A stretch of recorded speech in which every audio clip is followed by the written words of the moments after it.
I don't think that most people expected Xmen 97 to be just so good. Of course, most of us wanted it to be good.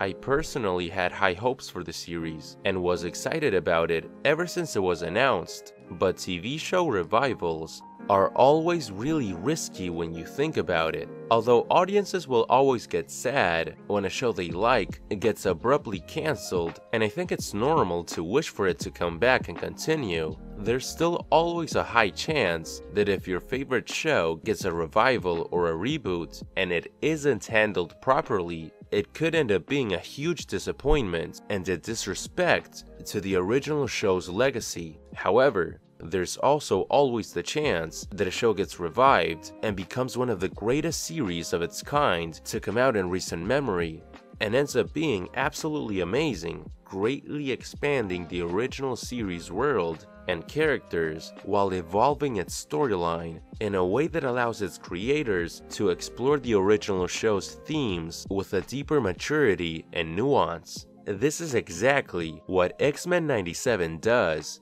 It picks up right after the original animated series ended and goes far beyond where the original could have ever went. It's truly ambitious and, in my opinion, has proven to be one of the best animated series currently airing. Now, I gotta admit, I didn't really grow up heavily watching the original X-Men show. Since I was born in '98, X-Men Evolution was actually the show that was airing when I was growing up. The '90s Marvel show that I managed to watch the most and have a lot of nostalgia for is actually Spider-Man. I could only catch random syndicated airings of the '90s X-Men, but even then, when I got to watch it, it was immediately apparent to me why X-Men as a concept in general is so appealing, and why something like the early 2000s Fox movies were such a wasted opportunity with how they misused and didn't take full advantage of the X-Men's insanely imaginative mythos. The original X-Men animated series from 1992 is so important because it was one of the first comic book TV shows that truly tried to faithfully adapt the stories and themes of the comics. It handled mature subject matters like racism, prejudice, and death in a way that both younger and older audiences could enjoy, and it's one of the first animated shows to use serialized storytelling with overarching plots throughout its seasons in an attempt to capture the large, epic nature of comic book stories. X-Men 97 works so well as a revival because it expands the original show's themes and character development through its carefully written and nuanced storytelling in ways that the original series simply couldn't have done due to broadcast standards and practices and the common limitations of being a show mostly aimed at younger audiences. X-Men 97, however, truly takes advantage of being created for an older demographic. While we should still appreciate the original series for tackling heavy issues like discrimination, it could only do so in a mostly superficial level. But X-Men 97, on the other hand, truly goes deep and portrays these themes and subjects with more complexity, showing the emotional effects that prejudice can have on marginalized people and how tensions can escalate to the point of tragedy. A lot of revivals and reboots tend to fail because they simply try to recreate what the original show did, but almost always missing the mark. This also happens in fiction and media in general with sequels, and it's generally described as sequelitis, when movies or TV shows that continue an original work simply end up being a worse copy of what has already been done. X-Men 97, however, tries to capture the spirit and style of the original show while also bringing new elements onto the table, like, for example, its 18+ rating, allowing it to delve deeper into the original show's themes. At this point, it's common to see revivals and reboots of old properties that were originally targeted at young audiences be revived years later for a new quote-unquote mature and adult take meant for an older audience, since the kids that grew up watching the original are now adults. but most times they just add gratuitous violence or an overindulging focus on sex. X-Men 97 is one of the few examples of an adult animated series that does it right, because every graphic scene has a specific purpose to further a character's development or push the plot in interesting new directions. They also add weight and importance to characters' deaths and the damage that they take. Seeing the consequences of extreme hatred and prejudice taken to the point of a brutal terrorist attack is a way of being true to how horrific and awful these kinds of conflicts can escalate, something that resonates in our own real world. Violence in a story is important. It states the gravity of the situation and is also an expression of catharsis, and something that this series understands and uses to its advantage. That's why the action scenes and violence in X-Men 97 is purposeful. Everything in the show has a purpose. Compare this to another revival of a superhero show that unfortunately has kind of missed the mark, and that's Young Justice. While 97 uses its mature rating to have impactful action scenes and makes sure that every character death is meaningful, Young Justice Seasons 3 and 4 had really lackluster animation, and as a result,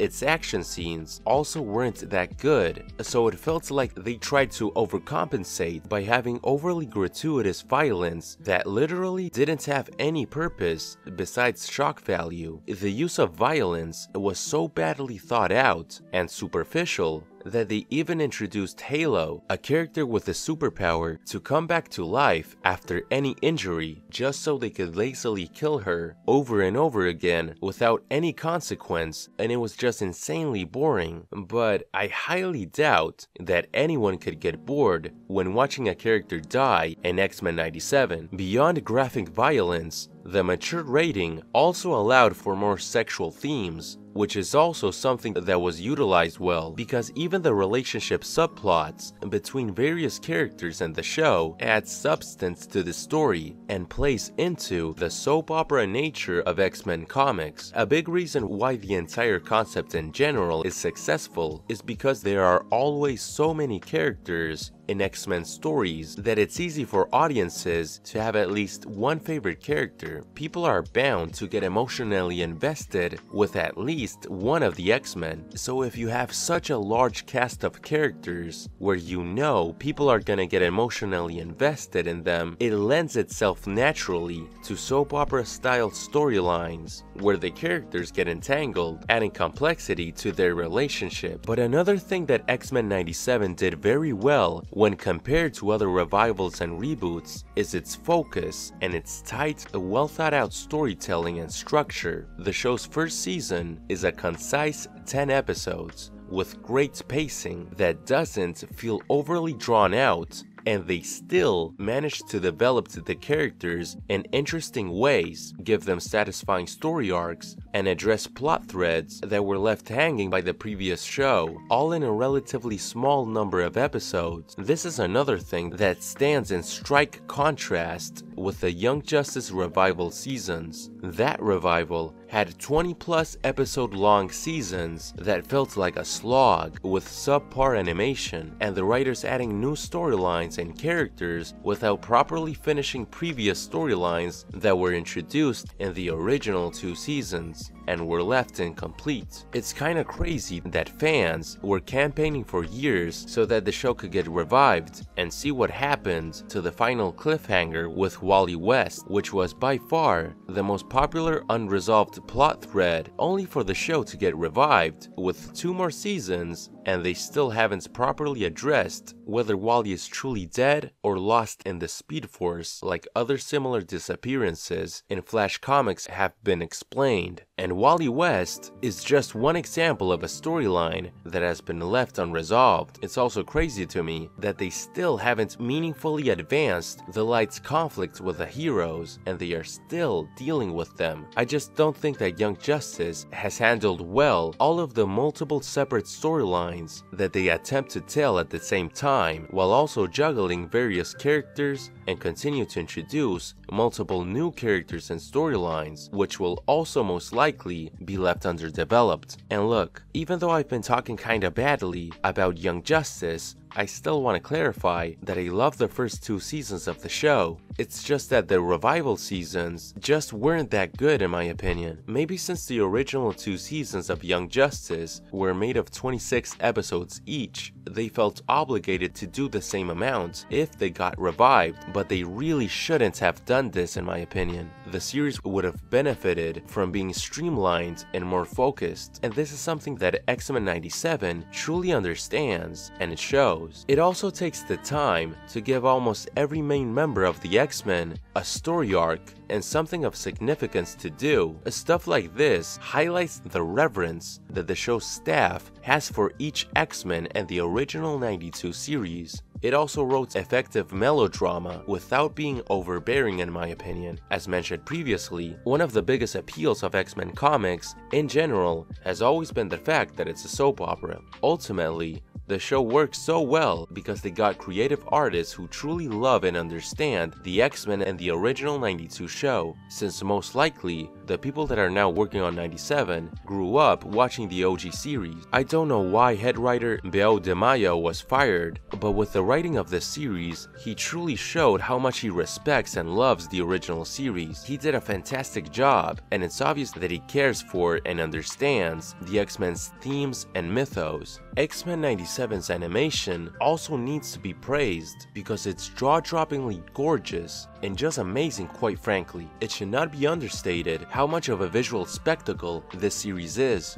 The animation was handled by Tiger Animation and the Korean company Studio Mir, which has worked on other shows like The Legend of Korra and My Adventures with Superman. But if I'm being honest, the animation in this show is probably the best animation from a Western TV show that I've seen in years. There's just so many jaw-dropping moments, like Beast taking control of a Sentinel, Wolverine and Nightcrawler teaming up, or Cable fighting against Jean Grey and using his telepathy to attack with an energy blast. I mean, look at that. That's insane. It literally looks like a Final Flash.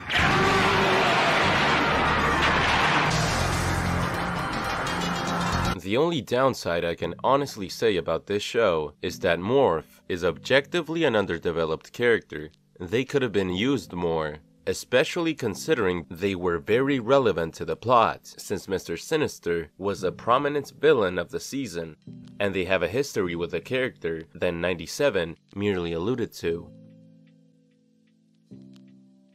Nightcrawler is another character that felt kind of underdeveloped, but Morph especially feels like they tried to present them as a main character with their inclusion in the show's intro, but in the show itself, they didn't get any real story arc or big character moments. Morph was mainly used for fan service and cameos, although these were done pretty effectively.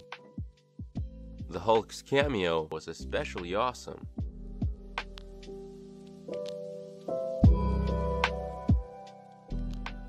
And it does make you think, with Captain America and Spider-Man also showing up, about the possibility of X-Men 97 adapting Avengers vs. X-Men and other, more modern X-Men storylines, but in the 90s animated universe. I mean loose adaptations, of course, because I don't think that they're willing to do that to Cyclops, or at least not yet, but it is interesting to think about. So yeah, I don't really know what else to say. This show is just so good that everyone can tell that it's amazing just by looking at it. This is the best type of revival because it was done so well and been so well received that it increases people's interest in the X-Men and has revitalized the entire franchise, preparing the mutants as a concept to be introduced into the MCU, with people already excited about and anticipating their inclusion. Because of this, I think that X-Men 97 will be remembered for years to come as an example of a TV show revival done right, and I'm really excited for the show's future with Season 2 and the future of Marvel animation in general. I can only hope that the upcoming Spider-Man and Marvel Zombies shows end up being half as good as 97. But what do you think? Are you also excited about the new Spider-Man cartoon and Marvel Zombies? And of course, are you excited about Xmen 97 Season 2? Would you also like to see another new Marvel show set in the 90s universe? Let me know what you think in the comments, and as always, thank you for watching.